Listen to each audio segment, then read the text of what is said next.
Hi everyone. So 11th standard physics வந்து பாத்தீங்கன்னா common quarterly question paper.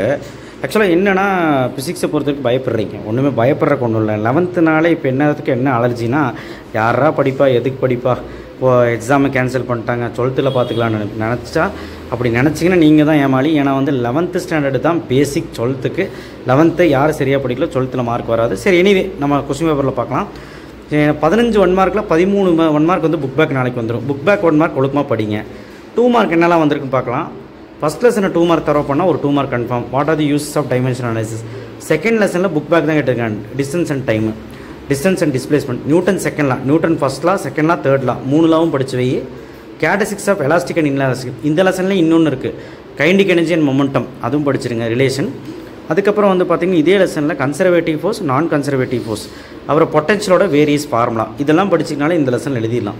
அடுத்த பவரோட யூனிட்டி, யூனிவர்சல் லா ஆஃப் கிராவிடேஷன் கண்டிப்பாக நாளைக்கு வரும். இது கூட கெப்லர்ஸ் லாவும் வரும், ஜியோ ஸ்டேஷனிங் சேட்டலைட். ஸோ எல்லாமே ஈஸியாக இருக்குது. சம்மு கூட பாருங்கள் எல்லாமே ஈஸியாக தான் இருக்குது. அடுத்த ரேடார் மெத்தட் எடுத்துருக்காங்க. ஸ்கேலார் ப்ராப்பர்ட்டி ஒரு 6 பாயிண்ட் எழுதணும். புஷ் புல் டயக்ராம் கண்டிப்பாக நாளைக்கு வரும். ஃப்ரீ பாடி டயக்ராம், டிஸ்டிங்யூஷ் பண்ணி stable and unstable equilibrium 5th lesson, perpendicular axis theorem, Kepler's 3 லா.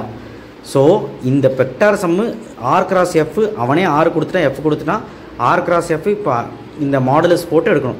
இந்த மாடுலஸ் போட்டு ஐ கேப், ஜே கேப், கே கேப்னு போட்டு இந்த 2 3 5 இங்கே என்ன கொடுத்துருக்கான் 3 -2 4 இதை எடுத்து நீங்கள் டிட்டர்மெண்ட் எடுத்து ஆன்சர் வந்துடும்.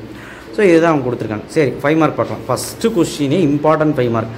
எக்ஸாம்பிள் 1.15 படித்தாலே இது எழுதிடலாம் 5 மார்க். இந்த 5 மார்க் கேட்காம கொஸ்டின் பேப்பரே வராது. அடுத்து சிமிலாரிட்டி, சென்ட்ரிபிட்டல் சென்ட்ரிஃபியூகல் கேட்டிருக்காங்கப்பா, 10 பாயிண்ட் படிச்சுட்டு போங்கப்பா.